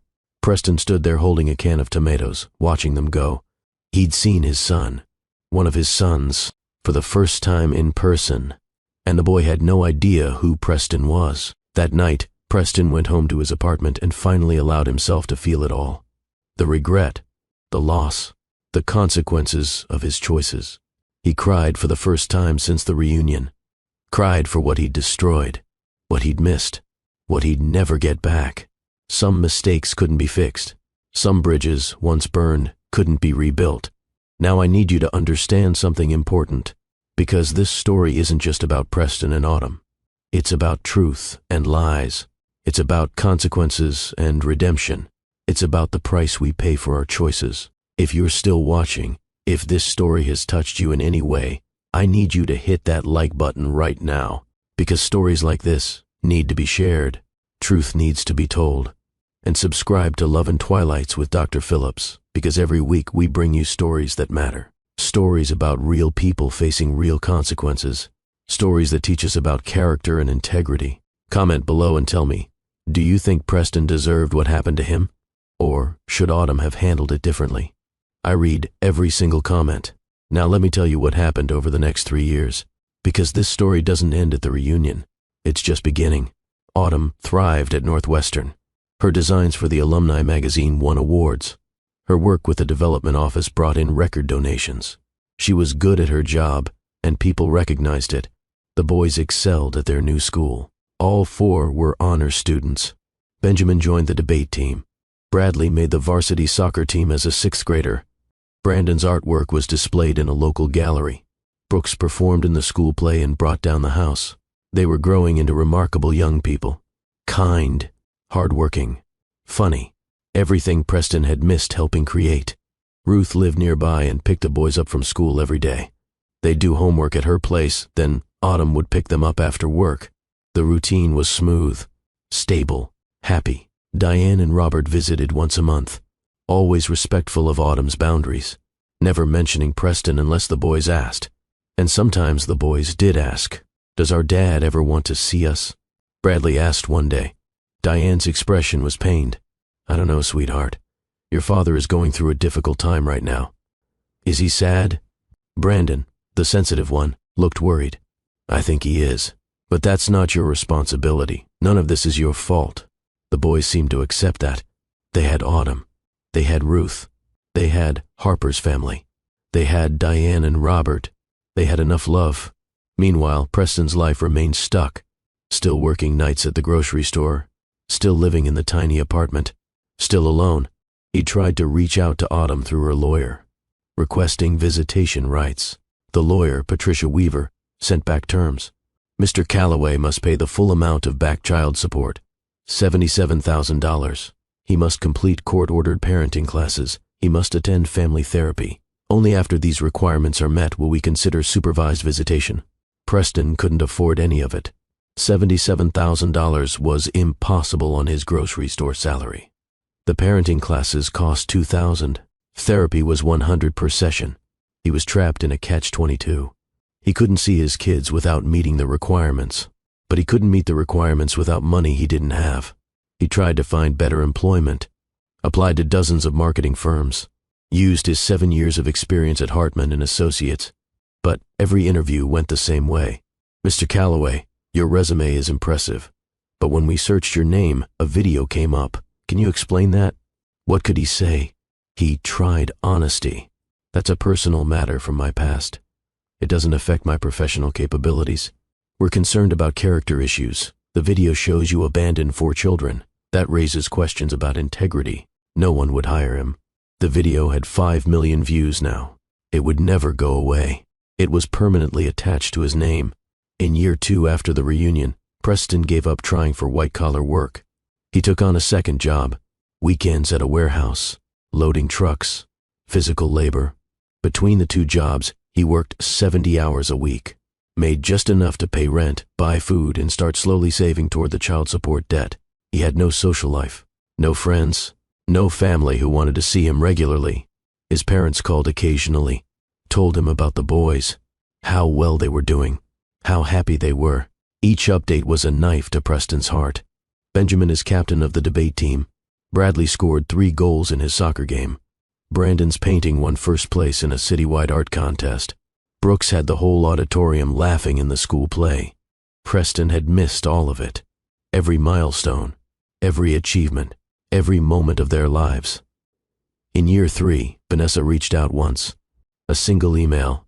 "Preston, I'm writing to let you know Lucas is doing well. He's 2 now, walking, talking, everything on schedule. I don't hate you anymore. I've moved past that, but I won't allow you in his life. You abandoned 4 children. I won't let you do that to a 5th. I hope you've learned from your mistakes. I hope you're working on becoming a better person. But that work doesn't include my son. Goodbye, Preston." It was a door closing, final and complete. Preston had 5 sons total, and he'd never be a father to any of them. One Saturday afternoon, Preston was walking to the bus stop after his warehouse shift. He passed a park, heard children laughing. 4 boys were playing soccer, identical faces, about 12 years old now. Preston stopped, stared. Benjamin, Bradley, Brandon, and Brooks. They were taller now, faces losing the baby softness, becoming young men, but still unmistakably his children. Autumn sat on a bench watching them. Harper beside her. They were laughing about something. Preston stood behind a tree, watching, hidden. The boys played with such joy, such freedom. Benjamin passed the ball to Bradley. Brooks tried to steal it and failed spectacularly, then laughed at himself. Brandon was drawing in a sketchbook instead of playing, but his brothers didn't mind. They were a unit, complete without Preston. They didn't need him. They'd never needed him. Autumn looked happy, relaxed. She wore jeans and a Northwestern sweatshirt. Her hair was longer now. She smiled easily. She'd survived his abandonment, thrived even. Preston felt like a ghost, watching a life that should have been his but never would be. He turned and walked away before anyone saw him, got on the bus, went back to his empty apartment. That night, Preston did something he should have done years ago. He wrote a letter. Dear Autumn, I know I have no right to contact you. I know my lawyer was told to communicate only through your lawyer, but I need to say this directly. I'm sorry. I'm sorry for leaving you. I'm sorry for blocking your calls. I'm sorry for refusing to listen when you tried to tell me you were pregnant. I'm sorry for abandoning our sons. I'm sorry for lying about you to everyone. I'm sorry for everything. I don't expect forgiveness. I don't deserve it. But I need you to know that I understand now what I destroyed. I see what I gave up. I'm not asking for visitation. I'm not asking for anything. I just needed you to know that you were right and I was wrong. You're an amazing mother. Our boys are incredible because of you. Everything good in their lives is because you didn't give up. I gave up. I walked away. I chose lies over truth. And I'm paying for that every single day. I hope you're happy. I hope the boys are happy. They deserve happiness. You deserve happiness. I'm sorry I never gave you that. Preston. He addressed it to her work, Northwestern University, Alumni Relations Department. He didn't mail it, because what would it accomplish? Autumn had moved on. The boys had moved on. His apology wouldn't change anything, wouldn't fix anything, wouldn't bring back 9 years. Some mistakes were permanent. Preston put the letter in a drawer, unsent, just words that needed to be written but not received. Meanwhile, Autumn was having a very different kind of evening. The boys had just turned 12. She'd thrown them a birthday party, combined party since they were all the same age. 20 kids from school came. The house was chaos. Pizza boxes everywhere, cake smeared on faces, laughter and music and joy.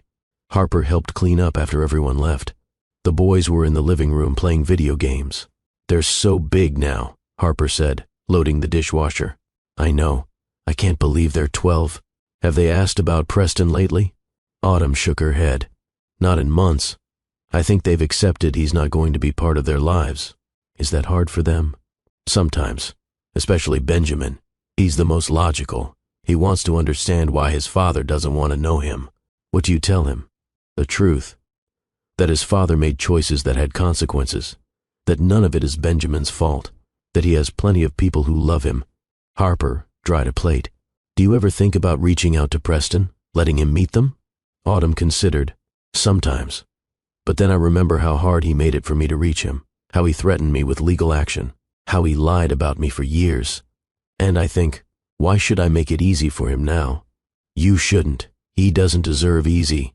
But it's not about what he deserves. It's about what the boys need. And right now, they're okay. They're happy. They're thriving. Why disrupt that for someone who might hurt them again? Harper nodded. You're protecting them. I'm always protecting them. In the living room, the boys were arguing playfully about the video game. Benjamin, you're cheating. I'm not cheating. I'm just better than you. Mama, Benjamin's being mean, Brooks called out. Autumn smiled. Work it out yourselves, boys. They did. Within minutes, they were laughing again. The argument forgotten. This was her life now. Not perfect, but full, rich, real. Autumn didn't think about Preston often anymore. He was the past, a chapter closed. She was writing new chapters now, with her sons, with her career, with the life she'd built from nothing. On the boys' 13th birthday, Diane and Robert took them to a Chicago Bulls game. Special grandfather to grandson's outing. Afterward at dinner, Robert said something that surprised Autumn. We're setting up college funds for the boys, $10,000 each. We know you've saved for them, but we want to contribute. Autumn was stunned. Robert, that's too much. It's not enough. We missed 9 years of their lives. We can't get that time back, but we can help secure their future. Diane added, please let us do this, for them, and for you. Autumn accepted. The boys would have secure futures. College paid for. Opportunities Preston never gave them. At 14, Benjamin asked the question Autumn had been dreading. Mom, I want to meet my dad. They were in the kitchen. Autumn was making dinner. Benjamin sat at the table doing homework. Why now? Autumn asked carefully. I just think I should know him, even if he's not a good person, even if he abandoned us. He's still my father. Autumn sat down across from him. Sweetheart, I understand that feeling, but your father hasn't tried to contact you in 14 years. He hasn't paid child support. He hasn't shown any interest in knowing you. Maybe he's scared. Maybe he thinks we hate him. Do you hate him? Benjamin thought about it. No, I don't know him enough to hate him, but I'm curious. Bradley overheard from the living room, came into the kitchen. I don't want to meet him. Brandon followed. Me neither. Brooks shrugged. I'm okay either way. 4 boys. 4 different opinions. Autumn made a decision. Benjamin, if you really want to meet him when you're 18, I'll help you, but not before. You need to be an adult to make that choice, old enough to handle whatever happens. Benjamin nodded. Okay, that's fair. The topic was dropped, but Autumn wondered if Preston even knew that one of his sons wanted to meet him someday. By the time the boys were 15, they were young men. Tall, handsome, still identical, but their personalities made them distinct. Benjamin was serious, studious, wanted to be a lawyer. Bradley was athletic, team captain in 3 sports, wanted to play soccer professionally. Brandon was artistic, quiet, creative, wanted to study art in college. Brooks was social, funny, popular, wanted to be an actor. 4 different paths, 4 different dreams, all supported by Autumn's endless love and sacrifice. Harper's daughter Emma was 10 now. She adored her cousins. The boys were protective of her, gentle. You're raising good men, Harper told Autumn one day. I'm trying. Preston has no idea what he's missing. His loss. And it truly was. Preston's life remained small, limited, defined by the consequences of his choices. At 40 years old, Preston still worked 2 jobs, still lived in the same tiny apartment, still rode the bus, still alone. The video was old news now. Most people had forgotten, but it still existed online, still came up when employers searched his name. He'd aged badly, hair thinning, weight gained, then lost, lines on his face. He looked 50. The vibrant, confident man from the reunion was gone, replaced by someone hollow, defeated. Preston had tried to date a few times, but every relationship ended the same way. I Googled you. That video came up. You abandoned 4 kids? It's complicated. No, it's not. You're not the kind of man I want in my life. So he stopped trying. His parents still saw him occasionally. Duty more than love. They'd chosen the boys over him, as they should have. How are Benjamin and the others? Preston would ask. They're wonderful. You should reach out to them. They don't want to hear from me. You don't know that. You've never tried. But Preston was too ashamed, too afraid of rejection, too aware that he'd forfeited any right to their lives. One day, Preston received a letter forwarded from his old address. Return address said Northwestern University. His hands shook opening it. It was from Benjamin, his son, his eldest by 4 minutes. Dear Preston, my name is Benjamin Hayes. I'm your son, one of 4. I'm writing because I turn 18 next year and I'd like to meet you. Not because I forgive you, not because I want a relationship necessarily, but because I think I deserve to know who you are. My mother said she'd help arrange a meeting if you're willing. This is your chance, maybe your only chance. If you want to meet me and my brothers, respond to this address. If not, I'll understand. But this is me trying, which is more than you ever did. Benjamin. Preston read the letter 10 times. His son wanted to meet him. This was his chance, maybe his only chance. Preston wrote back immediately. Benjamin, yes. Yes, I want to meet you, all of you, whenever you're ready, wherever you want. Thank you for reaching out. Thank you for giving me this chance I don't deserve. Dear Father. He mailed it that day. A week later, Autumn called Preston's number, the number she'd blocked 14 years ago. Preston answered on the first ring. Hello? Preston, this is Autumn. Silence. Then, Autumn. Benjamin contacted you. He did. I wrote back. I want to meet them. Autumn's voice was controlled.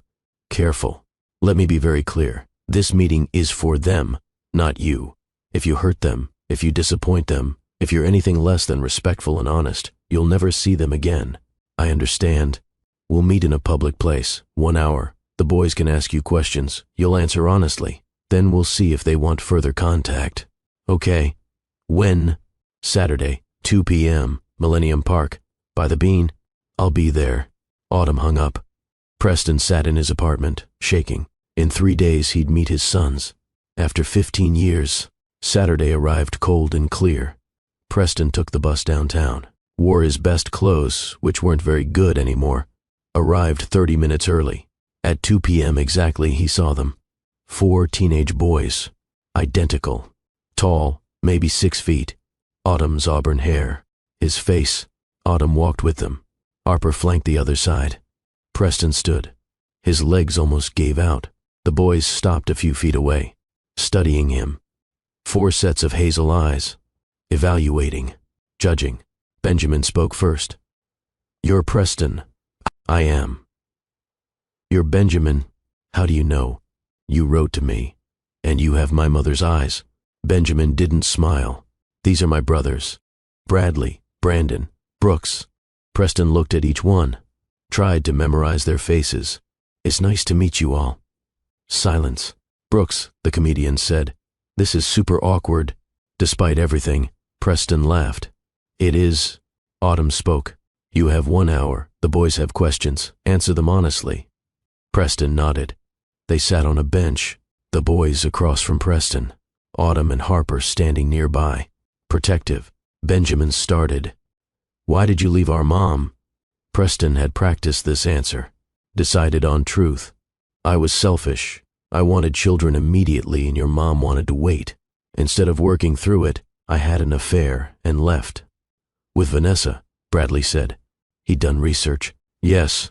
Did you know Mom was pregnant when you left? No. She tried to tell me. I blocked her calls, refused to listen. I was cruel.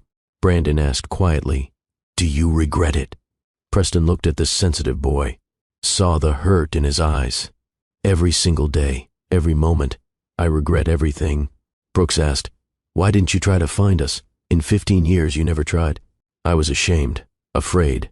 I convinced myself you were better off without me, but that was cowardice. Benjamin's voice was hard. You were right. We were better off. The words hurt, but they were true. I know. We didn't need you. We had Mom. We had Grandma Ruth. We had people who actually showed up. I know. So why should we have anything to do with you now? Preston looked at his eldest son, this brilliant, strong young man he'd never known. You shouldn't. I don't deserve it. But I'm here because you asked, and I'll answer any question you have. And if you never want to see me again after today, I'll understand. The boys asked more questions about his life, his work, his current situation. Preston answered honestly. The grocery store, the warehouse, the tiny apartment, the loneliness, the consequences. He didn't try to make himself look better, didn't make excuses. I destroyed my own life. I lost everything. My career, my fiancé, my son with Vanessa, you four, everything. I made terrible choices, and I'm paying for them. Bradley asked, Do you want to be in our lives now? Preston wanted to say yes, wanted to beg for another chance, but he looked at these 4 incredible boys, saw how complete they were without him. I want whatever you want. If you want me to disappear, I will. If you want occasional contact, I'll take it. If you want nothing, I understand. The boys looked at each other, some silent communication. Benjamin spoke. We'll think about it. We'll talk to Mom. We'll decide together. That's fair. The hour ended. The boys stood to leave. Preston stood too. Can I just say one more thing? They waited. You're all remarkable. Benjamin, your intelligence. Bradley, your athleticism. Brandon, your creativity. Brooks, your humor. Your mom raised you to be extraordinary people. I'm proud of you even though I have no right to be. Benjamin's expression softened slightly. Thanks. They walked away. Autumn looked back once, her expression unreadable. Preston sat back down on the bench. He'd met his sons. 15 years late, but he'd met them. 2 weeks later, Preston received another letter from Benjamin. We talked about it. All 4 of us and Mom. We decided we're okay with occasional contact. Maybe once a month. Coffee or something. No pressure. No expectations. We're not looking for a dad. We have what we need, but we're willing to know you as a person. If you can handle that, let us know. Preston could handle that. It was more than he deserved. Over the next year, Preston met his sons once a month. Coffee shops, parks, casual. They talked about school, sports, art, dreams. Preston listened more than he talked, learned who they were. Benjamin, driven and principled. Bradley, competitive but kind. Brandon, sensitive and talented. Brooks, funny and perceptive. They didn't call him Dad.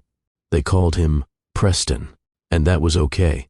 Slowly, carefully, a relationship formed. Not father-son, more like distant relatives getting to know each other. Preston never overstepped, never tried to parent, never tried to make up for lost time. He just showed up, consistently, every month, proving he could be reliable now, even if he wasn't then. The boys graduated high school. All 4 accepted to top universities.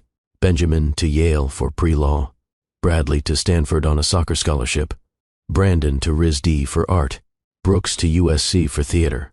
Preston attended their graduation, sat in the back, clapped when their names were called. Afterward, Benjamin approached him. Thanks for coming. I wouldn't have missed it. We're going to college next month. I know. I'm proud of you all. Benjamin hesitated. Then, I'm glad we gave you a chance. You're not our dad. Mom's been both parents, but it's good to know you. Preston's eyes filled with tears. Thank you. That means more than you know. They shook hands. Not a hug, but acknowledgement. After 15 years, Preston had a relationship with his sons. Small, limited, but real. It would never be what it should have been. He'd never walk them down the aisle at their weddings, never be called grandpa by their children, never have the deep bond that fathers and sons could have. But it was something, a small redemption in a life defined by mistakes. Autumn watched from across the parking lot. Harper beside her. You okay? Harper asked.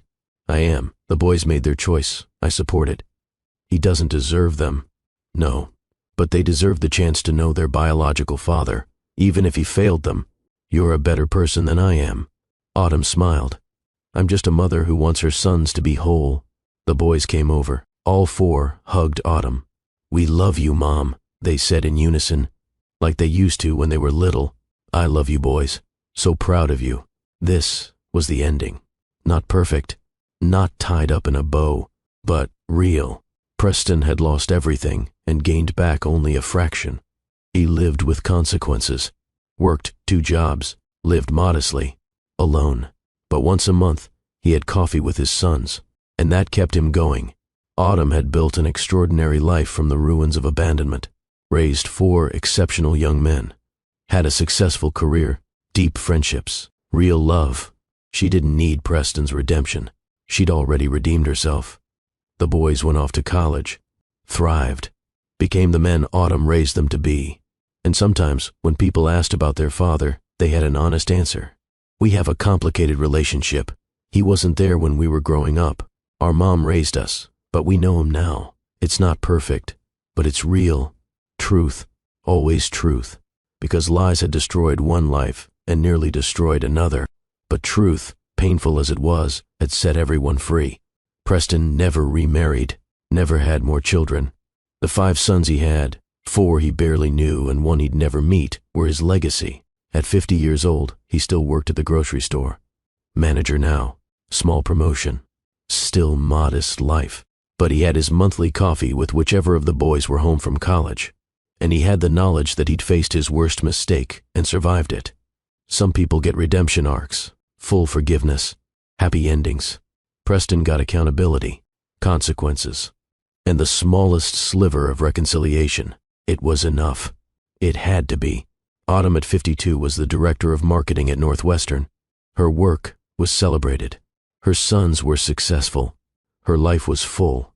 She'd been on a few dates over the years. Nothing serious. She was content alone.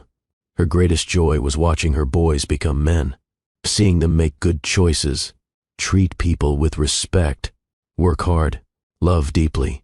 Everything Preston wasn't, they were, because she'd shown them how. And on the 20th anniversary of that reunion, Autumn received a letter from Preston. Dear Autumn, 20 years ago, you walked into a room and told the truth that destroyed my lies. I hated you for it then. I blamed you for everything. But now I understand you gave me the greatest gift anyone ever gave me. You gave me truth. You forced me to face who I really was, and while I lost everything, I also gained the chance to become someone better. I'll never be the man I should have been. I'll never have the relationship with our sons that I could have had. But because of you, I'm honest now. I'm accountable now. I'm real now. Thank you for not letting me get away with the lies. Thank you for fighting for our sons when I wouldn't. Thank you for being the parent I should have been. I hope you're happy. You deserve every good thing. Preston. Autumn read the letter once, then filed it away. She didn't need his gratitude, didn't need his acknowledgement. She'd done what she did for her sons, for truth, for herself, and that was enough. The real lesson of this story isn't about revenge. It's about consequences. It's about how lies always catch up to you. It's about how truth, no matter how painful, is always better than comfortable deception. It's about how one person's courage to speak truth can change everything. Preston Calloway lost his career, his fiancée, his reputation, and 15 years with his children because he chose lies over truth, because he valued image over integrity, because he abandoned responsibility. Autumn Hayes survived abandonment, raised quadruplets alone, built a successful career, and created an extraordinary life because she chose truth, because she valued her sons over comfort, because she showed up every single day. Their story became a cautionary tale, shared millions of times, taught in ethics classes, discussed in therapy sessions, not because it was unique. Plenty of people abandon their families, plenty of people lie, but because it was documented, because the moment of truth was captured on video, because the consequences were visible. If you've watched this entire story, if you've felt something, learned something, been changed by something, I need you to do 3 things. First, hit that like button. Let the algorithm know that stories of truth and consequences matter.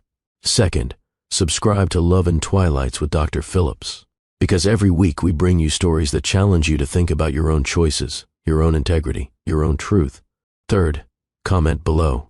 Tell me what lesson you're taking from Autumn and Preston's story. Tell me about a time you chose truth over lies. Tell me how this story affected you, because that's how we learn. That's how we grow. That's how we become better than we were. Preston's story is a tragedy, a man who had everything and lost it all through his own choices. Autumn's story is a triumph, a woman who had nothing and built everything through determination and truth. Both lived the consequences of their choices. Choose wisely. Choose truth. Choose to show up. Because 20 years from now, you'll be living with the choices you make today. Make them count. This is Love and Twilights with Dr. Phillips. Remember, your story is still being written. Make sure it's a story you'll be proud to tell.